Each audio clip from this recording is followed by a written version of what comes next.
기도하겠습니다.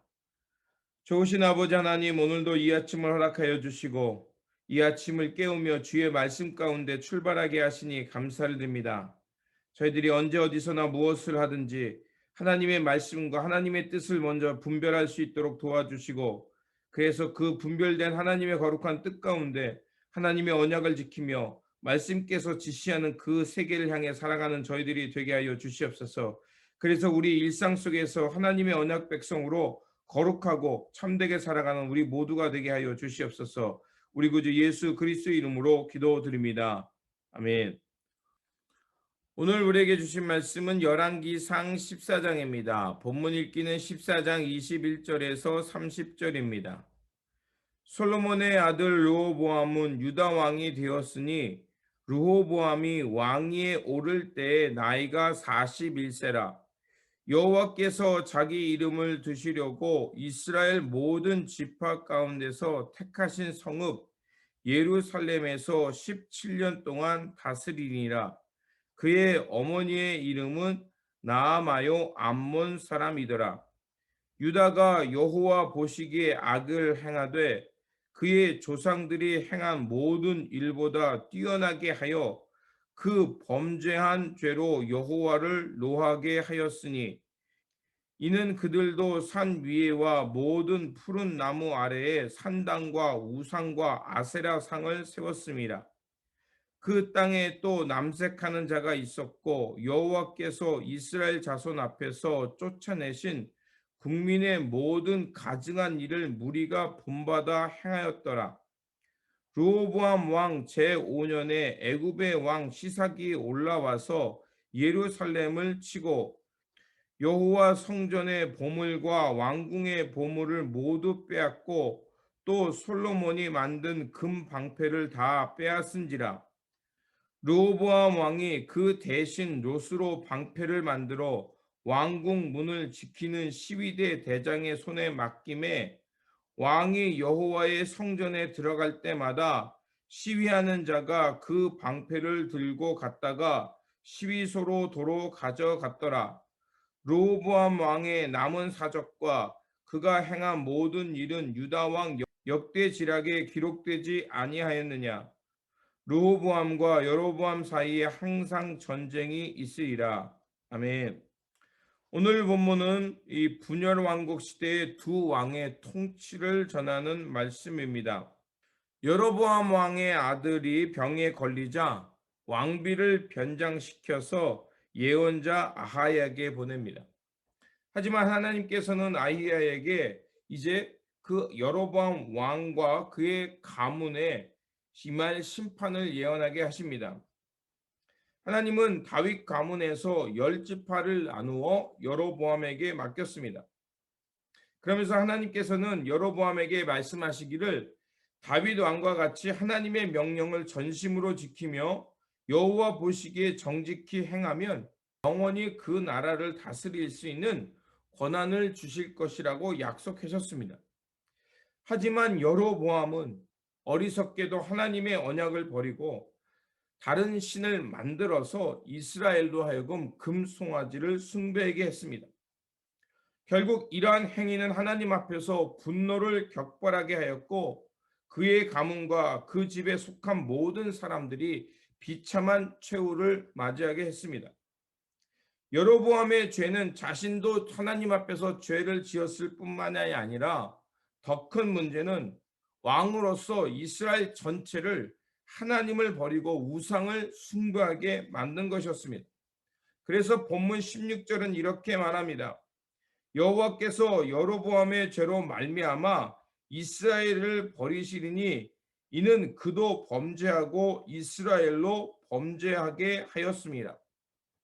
하나님은 여로보암의 왕을 세워서 하나님의 언약을 지키며 거룩한 백성으로 살라고 말씀하셨지만 여로보암 왕은 자신의 권력을 위해서 다른 신을 만들어서 이스라엘 전체로 그 다른 신을 섬기며 하나님 앞에서 범죄하게 만들었던 것입니다.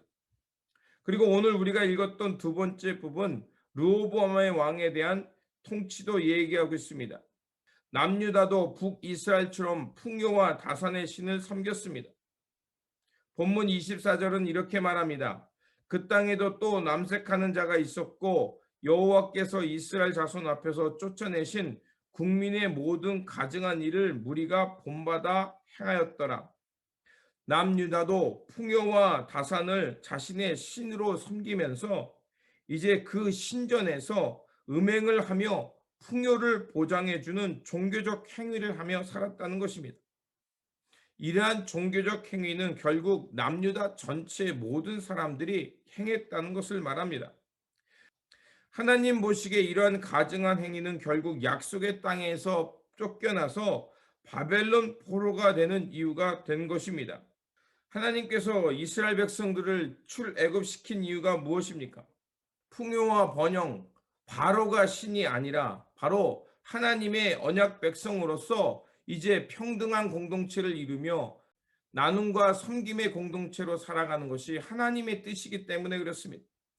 그래서 하나님께서는 광야 생활을 통해서 하나님의 백성으로 거듭나게 하셨고 이제 언약을 주셔서 이제 약속의 땅에 들어가서는 그 언약을 귀하게 여기며 하나님의 언약 백성으로서 서로 돌보며 평화의 공동체를 이루라고 가나안 땅에 그들을 인도하신 것이었습니다. 그런데 하나님의 언약 백성으로서 그 언약을 버리고 풍요와 다산을 쫓으며 다시 애굽의 종된 삶으로 돌아간다는 것은 하나님의 언약 백성으로서 있을 수 없는 일이었습니다. 그래서 하나님께서는 그들에게 진노하신 것입니다. 우리가 이렇게 말씀을 묵상하며 그 이스라엘 역사를 공부하는 이유는 바로 거기에 있습니다. 역사를 통해서 교훈을 얻어서 우리가 이 땅 가운데 어떠한 삶을 살아야 되는지를 깨닫기 위해서입니다. 풍요와 번영이 우리의 신이 아니라 바로 우리는 하나님의 언약과 하나님의 거룩한 말씀을 따라서 평화의 공동체, 섬김과 나눔의 공동체를 이루기 위해서입니다. 하지만 북이스라엘이나 남유다 모두 하나님의 언약을 버리고 풍요와 번영을 자신의 최고의 신으로 여기면서 하나님의 언약을 떠났기에 그들은 진노의 대상이 되었던 것입니다. 르호보암도 여로보암처럼 하나님 앞에서 우상을 숭배하다가 결국 애굽의 침략을 받게 되므로 큰 고난을 받게 됩니다. 그러한 모습은 바로 솔로몬의 황금 방패를 빼앗겨 녹 방패를 들었다는 것입니다. 이러한 표현은 남유다가 애굽에 의해서 큰 고난을 겪었다는 것을 말하고 솔로몬의 황금기가 끝나고 상당히 괴로운 현실을 맞이하게 되었음을 설명하는 것입니다. 하나님의 마음에 합한 왕은 전쟁에 능하거나 경제적 큰 부흥을 일으거나 탁월한 외교를 가진 왕보다 오히려 하나님의 언약을 귀하게 여기며 하나님 앞에서 정직히 행하는 왕을 원하시는 것입니다. 여로보암이나 르호보암 모두 하나님의 마음을 얻기보다는 풍요와 다산을 쫓으며 가나안의 토속 신앙을 따랐던 것입니다. 여로보암이 하나님의 뜻을 쫓지 않은 것은 그의 두려움 때문이었고 르호보암의 왕이 하나님의 뜻을 저버린 것은 바로 그의 어머니의 영향으로 바알과 아세라를 섬겼기 때문이라고 말하고 있습니다. 이렇게 말한 이유는 바로 그들이 얼마나 그 가나안 토속 신앙에 깊이 영향을 받았는가를 말하는 것입니다. 풍요와 번영은 매혹적인 것입니다. 그리고 풍요는 우리에게 윤택한 삶을 줍니다. 그러나 풍요와 번영이 이스라엘 백성들의 최우선순위가 되자 그들은 하나님을 잃어버렸고 언약을 떠나서 하나님 보시기에 가증한 일을 행하며 살게 된 것입니다. 결국 이러한 삶은 하나님으로부터 진노의 대상이 될 뿐만 아니라 옛삶, 그 노예와 종된 삶으로 돌아가게 되는 것입니다. 하나님을 잃어버리면 전부를 잃어버리는 것입니다. 하나님께서 이스라엘 백성들을 출애굽시키며 언약 백성으로 가나안 땅에 살게 한 것은 풍요와 번영이 그들의 신이 아니라 바로 하나님의 언약으로 돌봄과 섬김의 공동체로 평화를 이루며 살라고 그들을 부른 것이었습니다. 하지만 그들은 그 언약을 버리고 번영과 풍요를 자신의 신으로 섬겼기 때문에 결국 그들은 그 약속의 땅을 잃어버린 것입니다. 우리가 이 말씀을 묵상하며 이 역사를 공부하는 이유는 바로 여기에 있습니다. 역사는 반복됩니다. 우리가 이 말씀을 통해 깨닫는 것은 번영과 풍요, 그것이 매혹적이지만 그것이 우리의 결코 신이 될 수 없다는 것입니다. 그러므로 하나님의 언약 백성으로서 풍요와 번영을 우리의 최우선순위에 두는 것이 아니라 하나님 나라와 의를 먼저 구하며 하나님의 말씀을 지키며 살아가는 저와 여러분들이 되시기를 주님의 이름으로 축원드립니다. 기도하겠습니다. 좋으신 아버지 하나님, 오늘도 말씀을 통해서 하나님의 뜻을 깨닫고 또 하나님 나라를 향해 살게 하시니 감사를 드립니다. 아버지 하나님, 여로보암과 르르보암의 역사를 통해서 우리가 최우선 순위를 두어야 할 것이 무엇인지 깨닫게 하셨사오니 아버지 하나님, 풍요와 번영이 우리의 최우선 순위가 아니라 먼저 주님 나라와 의를 먼저 구하며 하나님의 말씀을 귀하게 여기며 살아가는 언약 백성으로 살아가는 우리의 삶의 자리가 되게 하여 주시옵소서.